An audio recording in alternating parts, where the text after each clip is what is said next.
welcome to I Caught It on Audio. This is Water Cooler Chat episode 18, The Rings of Power, Season 1, Episode 7.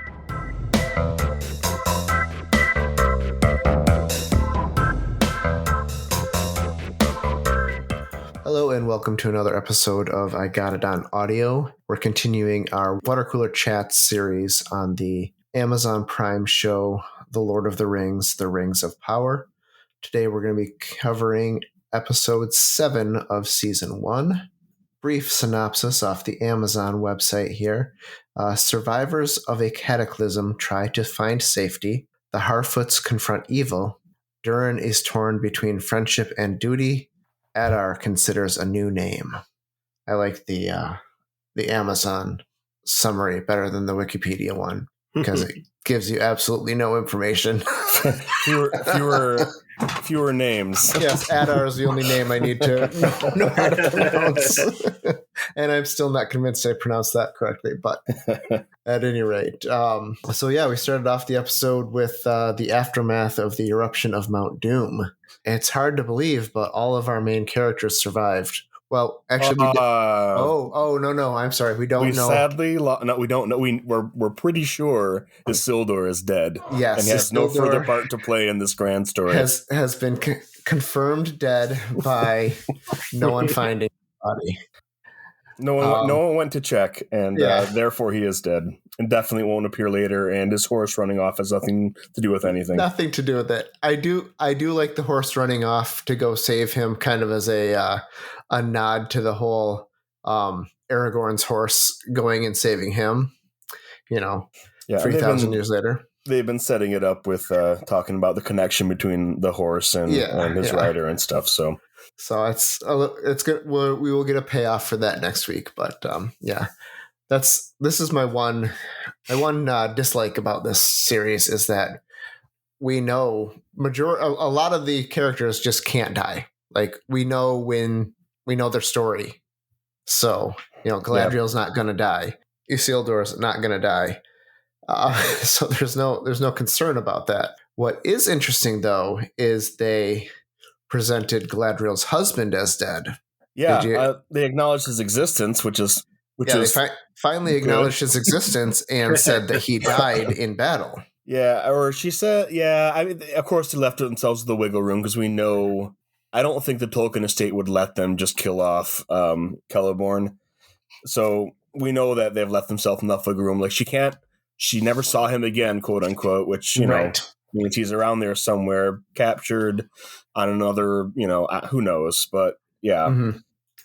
Yeah, I just think it's interesting that they chose that path for Celeborn because he's not going to be dead, right? I mean, like you said, the Tolkien estate does not want anything that's not.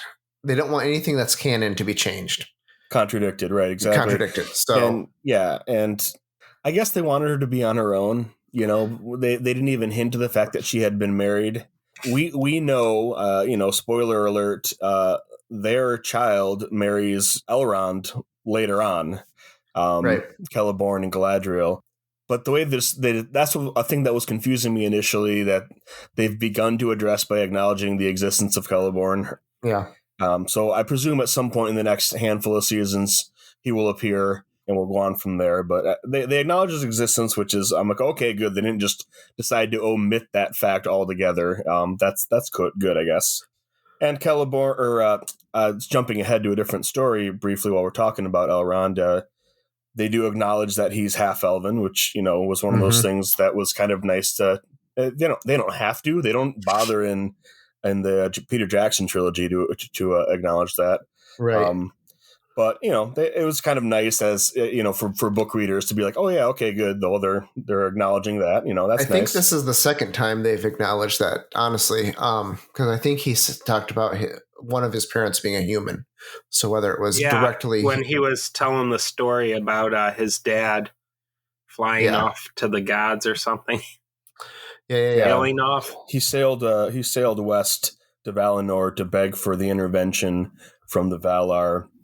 In the previous war against Morgoth, and that's why he became the star in the sky. I didn't remember them saying that he was human at that point, but maybe they did. I may have just missed that. That's entirely It may possible. not have been specifically human, but it was that he wasn't an elf at the very least. So. Yeah, I don't think it was flat out said. It was implied. So, Matt, we got back to our lighter stories in this episode. How did this one feel for you? I loved it. Yeah, I loved this episode. I had a lot of fun with it. A lot of Durin Elrond, which I always love. And then the Harfoot was good with the stranger and him trying to fix that grove that had been damaged from the fiery rocks that fell from Mount Doom. Right. Yeah, I don't know that we know exactly where they are, but they can't be by the Shire at this point by any means. If explosions from Mount Doom if rocks from Mount Doom are landing where they are, I can't imagine. I have a fear that the Harfoot are going to go extinct.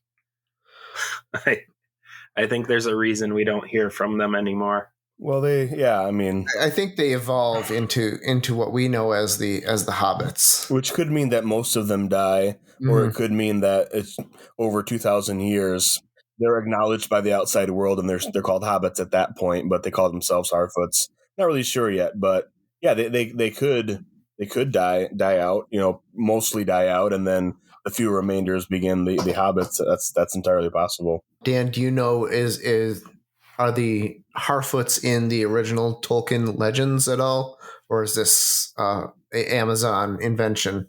It's not an invention. They're in the wrong time. Okay. I don't remember. I feel like it's later that they appear, but the time is so jumbled up in the Second Age on the show. Like everything's out of time, so I couldn't tell you for sure.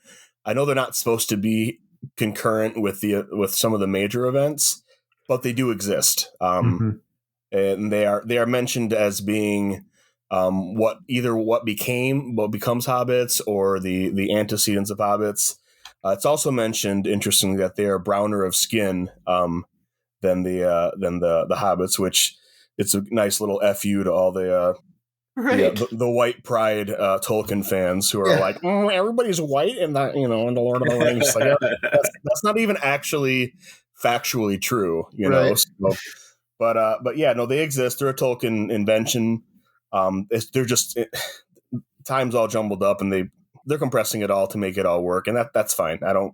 That's how you tell a story that doesn't skip over thousands of years, and you can maintain characters from season to season, like we talked about before. So that's fine. So Durin defies his father and starts mining the Mithril. Well, I don't know if he's going to start mining it yet. He hasn't started mining it yet. Yes. I'm sorry. You're right. I'm jumping to the end of the episode when the mine gets closed up, and they're like, someday that will be ours. We'll mine it. But you're right. He does go down there with Elrond earlier on. Mm-hmm. Yep, you're absolutely right. They poke through to a big opening where you see the veins of it, running from as far as you can see, basically. The king throws the leaf from the tree that was rejuvenated by the Mithril. He throws that, into what turns out to be that ravine, and then it floats down to the very bottom at the end of the episode, and then we see it burst into flames, and then the Balrog is down there, indicating that this is ultimately going to be the demise of these dwarves. Which we know to happen, but I'm curious how this compares to, like, do we have any actual information about what the dwarves did, or is it just that they dug too deep? I'm pretty sure that it's slightly more spelled out. I don't know it off the top of my head, though. Okay. We are, a good 1,500 years ahead of schedule here, I think, as far as when Gimli's, cousin is in Khazad Dûm and the Balrog in theory.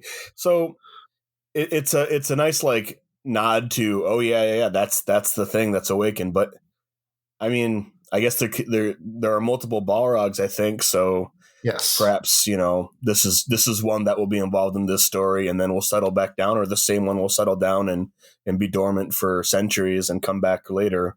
Right. I'm not sure, but it was kind of cool to see the very, very similar to the Peter Jackson Balrog, which was one of the coolest effects Yes. I think in the movie series just looked amazing, especially for 2001. Absolutely. So we got our first real encounter with the. I went back to see if they had a title yet, but they don't have a character name or a group name. The characters in white, the evil, as Amazon puts it, that the Harfoot encounter. Yeah, and we finally got confirmation that they're evil because they really had just looked mildly sinister before. Right. No, they are without a doubt an evil entity. What do we think? Are they related to Adar and the orcs, or are they a completely separate thing? Do they have something to do with Sauron? I mean, what are you guys' thoughts on where they're going with this? I'm leaning towards they're related to Sauron. I think that's where that's going right now with what information I have, because they wouldn't be any of the other wizards that came. Those guys were sent to help. Right. Yeah, and then they're all dressed in white, which okay, but I think we know that the blue wizards there were only 2 of. Mm-hmm. I don't think we ever even learned their names because they're on a different part of the of the map. They at least went east when they arrived. They were sent east to help with that with the peoples over there, which we don't learn much about. All we know about them is that Sauron uses them during the battle for the ring, the events of the Lord of the Rings. So they did not do their job fully well, or maybe it would have been worse if they hadn't been there. Who knows? We don't know that story at all. Mm-hmm. But that doesn't add up in that way. That there's 3 of them, unless you think one of them is Radagast the Brown, or something. But Radagast is going to show up soon. I'm convinced of it. Yeah. If he hasn't already. Yeah, I'm really. I find the most intriguing stuff are the invented characters because you don't know. Yeah, I do too. Of course, and I can't put my finger on what they are. Are they like some sort of dark elf? Are they just evil? Are they Valar? Like Maya or something? I don't know. I'm really not sure what they're doing here. Well, they certainly seem to be on the power level of the wizards. Yeah, they have tons of power, and they're after. I think they keep sensing the stranger's power, and that's how they're tracking him. Mm-hmm. Is how it seems anyway. But yeah, I'm curious. I don't know if they're after the stranger to remind him that hey, amnesiac stranger, you're our leader or whatever, or are they after him to get rid of him because he's a danger to them, or bring him into their fold? Yeah, it could be. So that's to me that's a very much a mystery, and I'm not sure where it's going. But I thought they did a really cool effect with when the leader extinguishes the torch and then blows the flame onto all their. That was just a cool way to show their power. Yeah. Oh, yeah. I didn't expect that. I thought they were going to be friendlier. Well, I didn't think friendly at all. They didn't. Yeah, they didn't. They're very aloof, which is. Neat. But they didn't give it away completely. They seem like they might be evil, but it's just kind of hard to tell. Well, not anymore. Now we know they at least don't care about the Harfoots in any way. Right. I think that's evil enough. This episode is called The Eye. I'm curious why that is exactly. Yeah, it seems almost like they're like trolling. Like, hey, we're gonna find out about Sauron, because we associate the eye with Sauron. Of course, that's later Sauron, not current True. Sauron. Well, maybe that's tipping their hand that one of those 3 is Sauron. Yeah, that's also a possibility. It's strange that there's 3 of them, but I don't know. There definitely seems to be one in charge, and then 2 other with him. Yep, but maybe he's just converted a couple of elves to his side, and we don't know if they have magic as well. If or she in this case. The leader appears to be female, I think. Yeah, I believe they're all female, if gendered at all. So yeah, Muriel loses her sight, but she vows to go fire up the troops and bring some revenge. Yeah, from Numenor. We'll see. She'll probably have to get some support going because this wasn't the most popular thing when they left. And Al-Pharazôn, who knows what he's going to do? Maybe he still sees it as a lever to use against the people of the Southlands, like he mentioned when confronted by his son. So that has to get figured out. Well, he's probably going to try to seize more political power over this. Oh, definitely, because it's a failure. in many ways, right? So maybe he'll go along with it, but he'll start, sowing seeds of doubt. Mm-hmm. Which I'm pretty sure that's probably what he's going to do. Or calling for the queen to be removed. Yeah. Well, I mean, if you know what happens, it's mentioned. So I won't say it in case that's going to ruin it for either of you guys. But he's definitely he's as we've seen in the show. You're on the right track when you think he's up to stuff. He's definitely up to stuff. Favorite character for this episode? Yeah. I can't believe I'm going to say this, but I think Durin was my favorite in this episode. Yeah, he certainly took the biggest risk of any of the characters and made the biggest sacrifice. And I mean, he just went through, and it wasn't easy for him. Like, he really struggled with it, and you felt it. He loved his friend, but he wanted to stay true to his family, and it was a hard call. He didn't know what the right thing to do, and decided to do what he felt was right. Right. I might say maybe Galadriel, because I think she's starting to come around on that arc that we had talked about a couple episodes ago. She's starting to see that she can't just go head first into everything, because there are consequences. So I feel like she made a big evolution or took a big step in this episode too. But Durin was really good as well. I agree. I was going to say Galadriel. She's not my favorite character, but the more when they start angling her this way, like her brashness and her unelven, desire for revenge, although I mean, the elves want revenge too. That's not, it's not like they're perfect. They just, seeing her as a sort of angry, reckless, younger version was jarring at first. But I think when she was talking to Theo and it forced her to sort of address her own mistakes, her own sort of bad behavior, by seeing when she sees how he's acting, and she's like, no, that's wrong. And she's like, well, yep, what's good for him is good for me as well, though. So she's starting to work on that character arc where there'll be growth. So I thought that was good. I'm fine with her starting out one way if there's a good character arc, not just she's going to be the baddest ass that ever badassed, and it's like, okay, fun, let's have a powerful lead figure. That's great.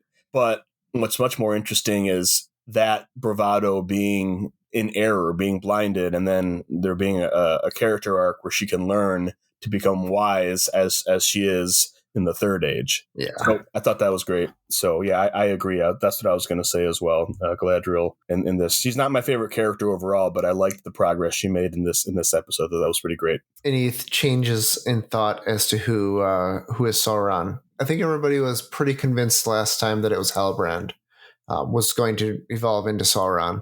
You guys still think that?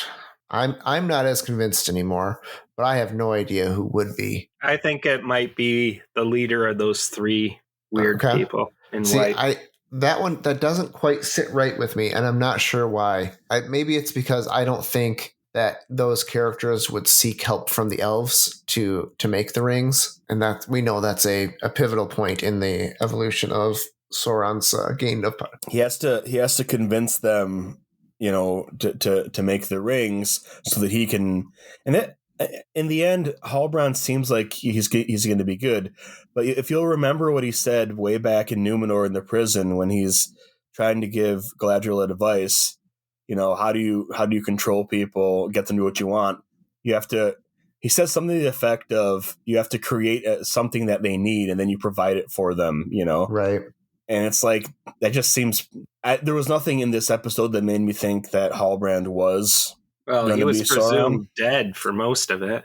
Right. But I don't really see any other likely candidates floating around at this point. Yeah. I really just don't know. But yeah, that's good, though. It's good that things aren't... Not everything is obvious. I agree. Do you think we're going to learn next episode in the season finale? At least something. I hope we learn something. I think we're going to learn the story of the stranger. They can't... I will be disappointed if they don't resolve that in the final episode. And gosh, I'm not sure. I'm sensing this is going to be the final hook scene at the end of the episode. There's going to be a really strong hint that, that's Sauron. That's what I think they're going to do. Okay. But I hope we get a little more clarity on some of these mysterious characters that are floating around that we don't know about. Right. So, does anybody have a line from the episode that really stuck with them? Okay, I do. I have one, but not in a good way. I thought the writing and acting was pretty great in this entire episode. Really, really, really good. Especially like Durin and Elrond and some of the stuff with the Númenóreans. Really good. But when Nori and Poppy are like, "We're going," and then the mother's like, "You girls aren't going anywhere. Not without me." I was like, "Oh, come on." Oh, no. That's super cheesy. Come on. Everything else was pretty pitch perfect in the episode. At least not noticeably problematic. That one, I smacked my forehead like, come on. That's some mediocre writing right there. Writing's not perfect in this, but you can forgive most of the transgressions they make. But yeah, that one that was a bit too far. I think sometimes the writing is really good. Like often the what did Galadriel say? The war is fought without and within. Like there's really good stuff in there. No, Galadriel had a bunch of good stuff this episode. Yeah, it's pretty good overall. There aren't that many clunkers, but maybe that's why this one stood out. I was like, oof, that is like an MTV television show level production type writing. Like that's not great. How about you, Matt? Did you have anything in mind? Yeah, I really loved when the stranger's trying to heal the tree, and the lady's like, "Why is he talking to a tree? Trees can't talk." And the guy goes, "Some do." Yeah, he's right. Any final thoughts? Oh, I'm looking forward to the finale. I've been pretty well satisfied so far with this. I feel like it could have gone so much worse than it has. It's not perfect, but I've been enjoying this, and I'm hopeful that the finale will really sort of like get a really nice like stick the landing type thing at the end here. We will be back next week to talk about the finale. So if you've been enjoying this series, make sure you tune in for that one.